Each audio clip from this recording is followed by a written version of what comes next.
Bien, cuando son las 8 de la mañana con 50 minutos vamos a hablar de cardiología. Estamos precisamente con el doctor Pablo Pedreros de la Clínica Santa María por el aumento además de las consultas en esta materia. ¿Cómo está, doctor? Bienvenido. Bienvenido, ¿qué tal? ¿Cómo está? Muchas gracias por la invitación. ¿Cómo está su corazón? Bien, la tiene un poco más rápido probablemente, pero bien. ¿Ahora? Sí, se va a ir moderando. Relajante. Hay un incremento, doctor, de al menos 10% en consultas cardiovasculares en pacientes menores de 45 años. Eso ya es preocupante, ¿no? Por la edad, habitualmente uno se acostumbraba a que fuera con más de 50 quizás. Sí, mira, a ver, tradicionalmente cuando uno estudiaba medicina, era muy infrecuente ver un paciente menos de 40 años con un infarto. Claro. Categórico. Incluso eran preguntas cuando uno daba exámenes, si era frecuente uno tenía que decir que no, que eso jamás se había visto, y era así, tal cual. Pero en la medida que ha ido pasando el tiempo, la población ha ido cambiando y la presentación, la prevalencia de la enfermedad coronaria ha ido aumentando y la cantidad de infartos que nosotros vemos ha ido aumentando en forma exponencial. De hecho, en el lugar donde yo trabajo en la clínica Santa María, en el Hospital Barro Luco, uno ve frecuentemente pacientes jóvenes, de menos de 40 o menos incluso de 30 años, con infarto agudo del miocardio, y son infartos que muchas veces son infartos graves. Y eso es muy raro, ¿no? O sea, era raro, pero se ha ido siendo más frecuente y es una presentación completamente distinta. Los factores de riesgo que se han investigado son distintos. ¿Y hay algún perfil, por ejemplo, de esas personas menores de 40 años que sufren esos infartos? ¿Hay algún perfil o características comunes? Claro, mira, eso se ha investigado a todo nivel, porque esto no solamente ocurre acá en Chile, sino que se ha visto en España, en Estados Unidos, en otros países. Estos son pacientes que generalmente el hábito tabáquico es mucho mayor. Así. ¿Ya? Habitualmente la tasa de tabaquismo, la cantidad de tabaquismo que nosotros tenemos es aproximadamente 40, 30%. Acá en Chile es como 33% según la última encuesta de salud que se hizo.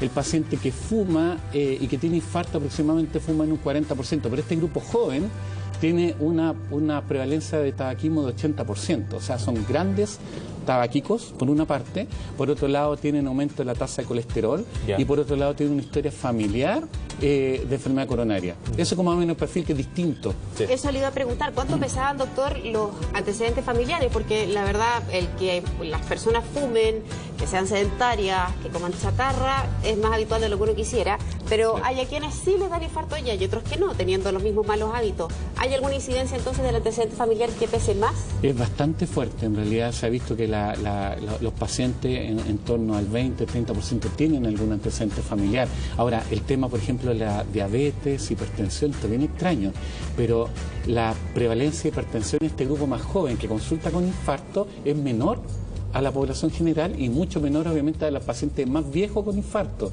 La prevalencia de diabetes también tiene por ejemplo una prevalencia de 8% aproximadamente de diabetes, cuando en general la población general adulta es un 25-30%. O sea, es un grupo distinto, un grupo no diabético, no hipertenso, probablemente más obeso, que fuma mucho y que tiene antecedentes familiares.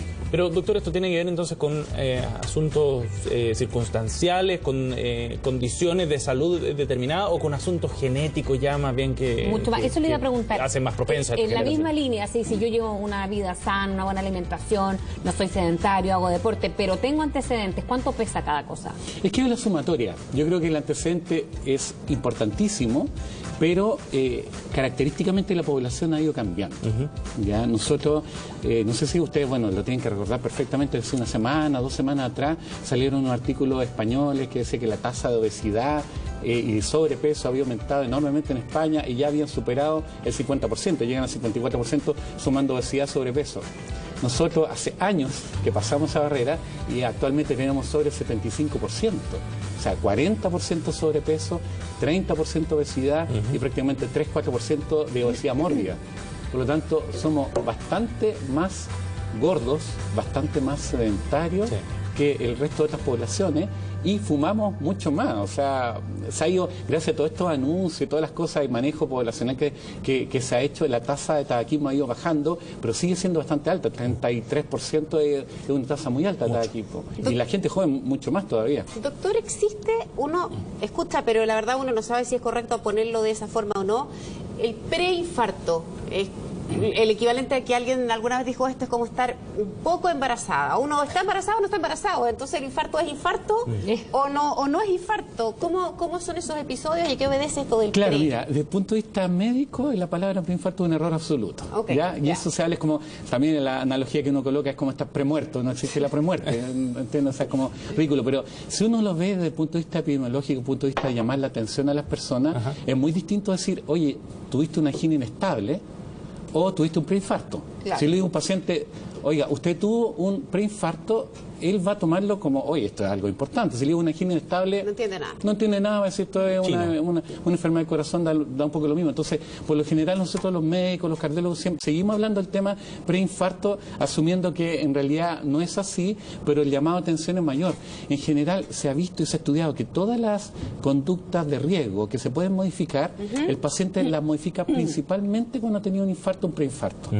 Cuando usted se ve sometido y ve que, porque la resiliencia de la gente joven es brutalmente mala, a diferencia de la gente vieja. La gente vieja uno le dice, oye, tienes cáncer, tienes esto, lo otro, no se tiran a morir, asumen la enfermedad, se controlan. No sé. ¿Y los jóvenes qué pasa? Las personas jóvenes tú le dices, tienes cáncer, tienes un infarto y es un desastre, lo rechazan, no lo aceptan, tratan de cambiar conducta. Y Entonces, esa es una conducta que se repite en el tiempo, no son los jóvenes de hoy, sino es que porque quizás por la misma Exactamente. juventud hace pensar que nada te va a pasar. Claro, entonces la persona joven cuesta mucho hacerlo cambiar de parecer y el concepto de preinfarto yo creo que vale la pena asumirlo y vale la pena llamar la atención porque como estamos cambiando conductas poblacionales, conductas de factores de riesgo, esto va a seguir aumentando la cantidad de infartos. Acuérdense que los infartos, enfermedades cardiovasculares, es la primera causa de mortalidad en hombres y mujeres en Chile y en el mundo.